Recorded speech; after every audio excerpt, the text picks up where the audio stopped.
Welcome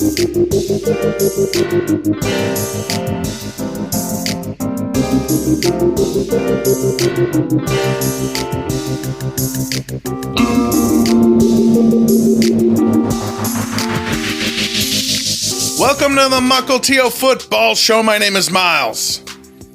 The Washington Commanders pound the Philadelphia Eagles. What was the final score? 32-21. Had to look that up because there was that final defensive touchdown for the Commanders as the Eagles tried to hook and lateral. I'm sure some chaos ensued out in the fantasy football world there. I love a good Monday night random garbage time touchdown at the end to really throw a wrench. Hope you're on the triumphant side of it out there. So pounded is the right word. Brian Robinson, 26 carries, 86 yards for the Commanders. Antonio Gibson had 14 carries for 44 yards. So that is 40 carries for 120 yards. Established the run guys are pumped. Terry McLaurin, of course, is a big part of that. When they needed to pass, he had 128 yards. And the Commanders' defense stepped up, stopped the Eagles a lot of big points. So I'm not saying the Commanders didn't deserve to win this game. They did. The Eagles had their chances. This is not an asterisk loss. The Commanders deserve to win this game. But I don't know that I've ever seen a more anticlimactic kind of BS ending than what happened today on Monday Night Football.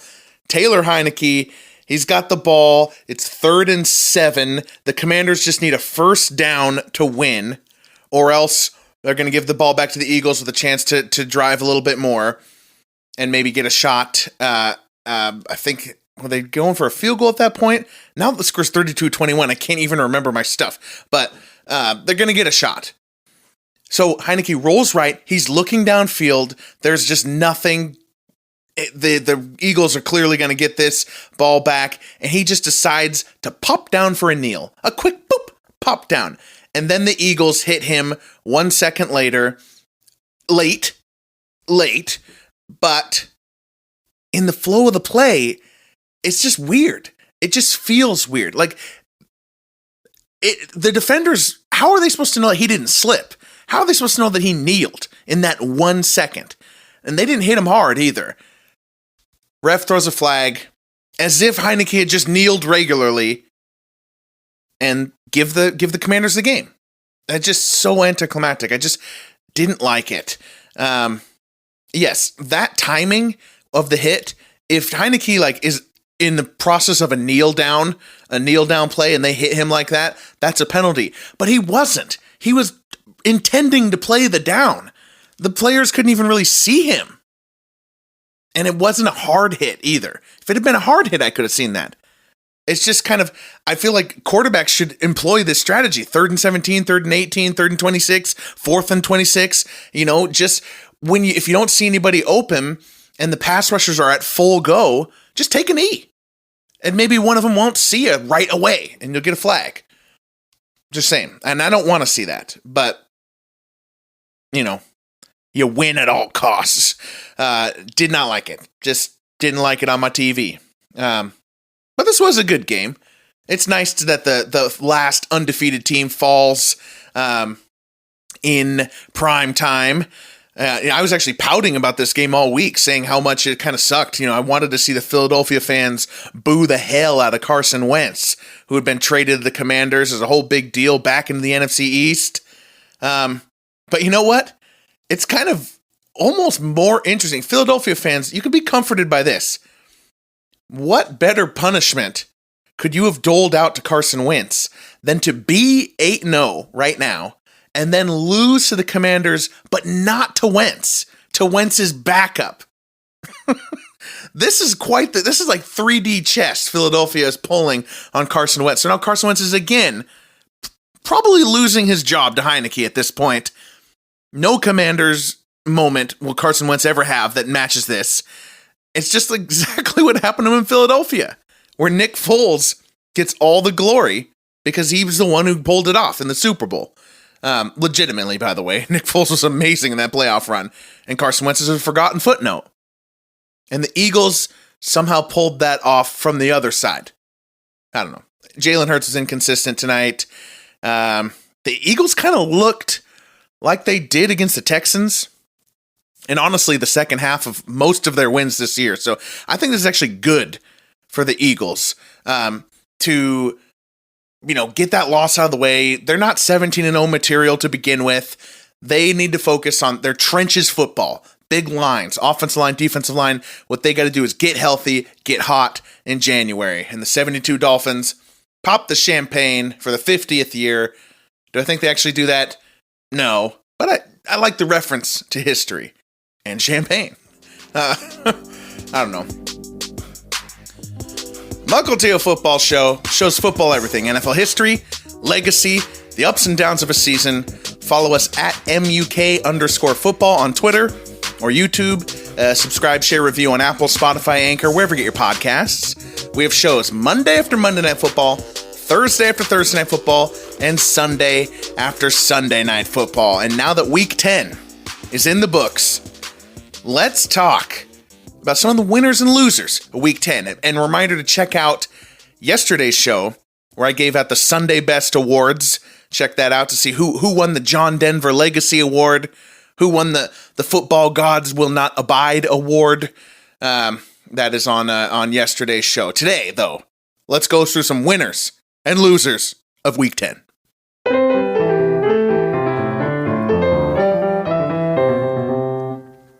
The Lions. The Detroit Lions. They get their first road win in the Dan Campbell era. I think it's only like their 6th win overall, but and it happens while Justin Fields is in that moment where we talked about this yesterday, where he's kind of on judgment square right now. Is Justin Fields gonna be a star or not? That the truthers and the haters both have a good case right now, and we're arguing every other play whether Justin Fields is good or not. Happened to Tua earlier this year. Happened to Burrow last year. It's a tradition. It's a tradition. And the Lions came in and beat him. They beat Fields with a defense that is probably the worst in the league. He's honestly maybe 2 of the worst defenses in the league, Lions and Bears, in this game. But the Lions defense got the stop.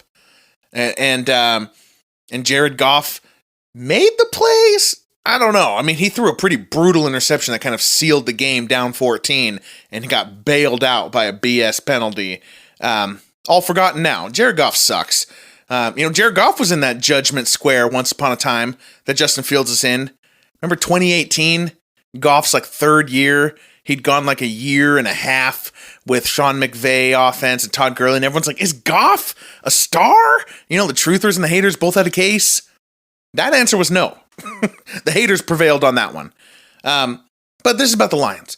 This wasn't a big X's and O's win for the Lions. You could say, honestly, that the Bears deserved to win this game, in a lot of different ways. There's kind of some ref calls. There was just some luck that happened. But I guess, just if I can deep in touch with more my football god spiritual self, for once it wasn't a moral victory. What the Lions did was a victory. It's pretty cool. I think Dan Campbell can save his job with this 2-game win streak over the Packers and now the Bears. I officially believe he should be allowed to continue no matter what. But, he can remove all doubt with 3 more wins. Got 8 more games, 3-5 record over the next 8 games, maybe 4-4. I think he can remove all doubt, and we can really see what these Lions can do with some new quarterback. Because I know they won, but Goff sucks. I'll never stop saying that. Next winner. Packers wide receiver Christian Watson gets his first, second, and third receiving touchdown in Week 10 here from Aaron Rodgers, who threw his 464th, 465th, 466th touchdown. And if I had told you this before the season, Watson's going to go all the way to Week 10 without a receiving touchdown, then he's just all of a sudden going to have 3 touchdowns, you would have said, that sounds about right. They drafted Watson high. He's a rookie. You traded up to get him in the 2nd pick of the 2nd round. He just had 10 weeks to get some chemistry, touchdowns coming in bursts. Aaron Rodgers is a back-to-back MVP. This exact thing, week 10, Christian Watson, 3 touchdowns, would have made complete sense if someone had told you it in April of 2022. It's just that because we lived the last 9 weeks and Watson's been so banged up the whole year, and the tagline for the Packers is "My receivers suck," anonymous source, and they're on a 5-game losing streak, it just seemed like it came out of nowhere. But I think Watson might actually be something that will actually help. I'm not saying the Packers are going to win the playoffs, and he did make a ton of rookie mistakes, but there's something there. There's something there. And Lazard and Watson, if they can both stay healthy, and I know Romeo Dobbs is not back for a while, but there's at least something there now. Next winner is Cardinals quarterback Colt McCoy. I think it's pretty cool. He kind of pops up every once in a while. Really, in the last 12 years, he's just kind of popped up every once in a while, just for a game or two. He had a couple games for Washington. I think he had 300 yards against Andrew Luck one game. I think they might have lost that game. Then he had the Thanksgiving game against the Cowboys when he was in Washington. Last year, Colt McCoy came in for the Cardinals and beat the Seahawks pretty convincingly, 300 yards, 2 touchdowns. And now another solid outing this week, 2022 Week 10 versus the Rams, and a win. It's just, I guess, what I'm feeling like the winner is that Colt McCoy, this is year 12 for him. He has had as successful career as you could expect from him, especially after, I still remember watching that 2009 National Championship where he got hurt, and one of the all-time Onion article headlines, Colt McCoy's unusually dark childhood dream comes true. Got hurt in the championship. Oh, man. And then he got his shot playing for the Browns. He was the 3rd-round rookie, kind of washed out. He started 13 games, washed out. I think that was 2011. And yet, he has concocted this career where every once in a while, Colt McCoy pops up with a good game. I like it. I like that you can pretty much call his career and NFL career a success, especially compared to some others. So that's pretty cool. And the Cardinals are on their way to Mexico City to play the 49ers next week. All right, let's get to the losers.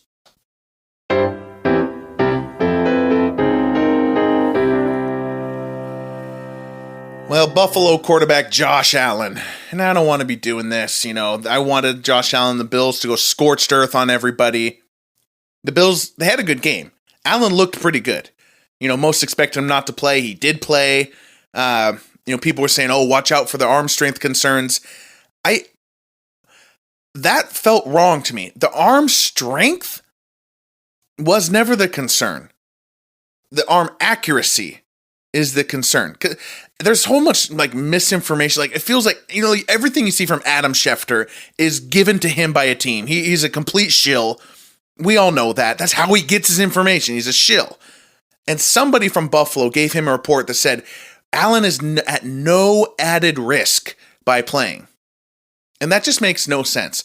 How can you play with an injury and not have it be added risk? The pain, you just got to manage the pain. That pain comes out in other ways. While you're focused and bracing a different way, something else will get hurt. It's a constant of sports. It's a constant. I jokingly compared it to no added sugar in a lot of cereals. There's the regular sugar, and it's a lot, but no added sugar. Josh Allen, I fear for the Cam Newton path. When you are injured, you've got to adjust your style of play. He is diminished. They say, it's not injuries, man. He made a couple of those things before the elbow. Yeah, I know. The elbow is the big headline, but he's been getting banged up in October. His equilibrium is off. He's playing reckless. He's diving. He's tackling players on interception. He's not going down. He's falling directly on his injuries. This is what Cam Newton did the whole decade. And at some point, you cannot will yourself through an injury over the quality of competition in the NFL. You have to have some respect for your opponents. And I worry, I watch this, the way Josh Allen plays, and I don't see that respect or that understanding. I don't know. That's why he's a loser this week. I'm sure they'll be fine. This time last year, the Bills were giving up 5 touchdowns, like 300 yards to Jonathan Taylor. We were saying you can't win playoff football like that. So we'll see. Let's get to the next loser.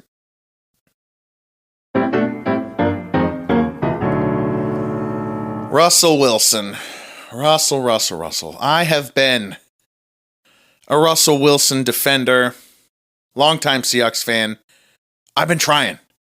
I mean, I guess I ripped on him for the jet lag thing, but the horrific season continues. And I expected a bounce back, because part of it's because I know that Nathaniel Hackett is an absolute lemon.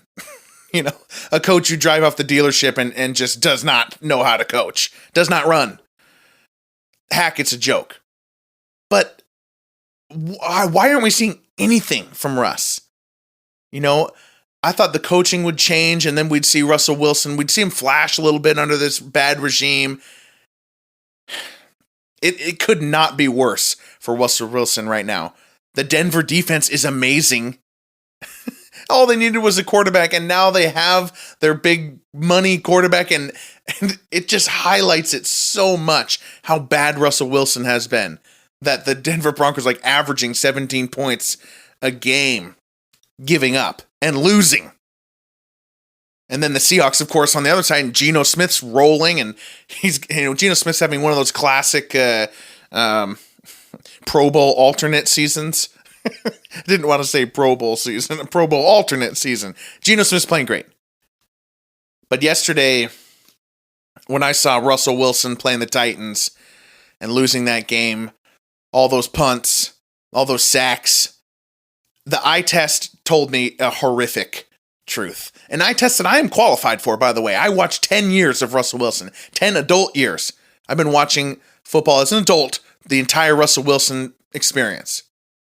He has declined physically. He cannot evade sacks anymore. And worse, I worry that was all that he was ever truly good at. Because I wish I was one of the smart Seahawks fans, but I'm not. I'm one of the dumb ones. But a lot of the smart ones say, what exactly does Russell Wilson want to cook? Because his answers, and many people pointed this out, were always a little bit of everything, a little bit of utopian everything. He wants to be kind of like the Shanahan, McVay, Bill Walsh, Bill Belichick, run and shoot, just everything. It was all gibberish, everything against the wall. Russell Wilson has never known what exactly he wants. He should have devoted himself to the escapability, and he didn't. Next loser.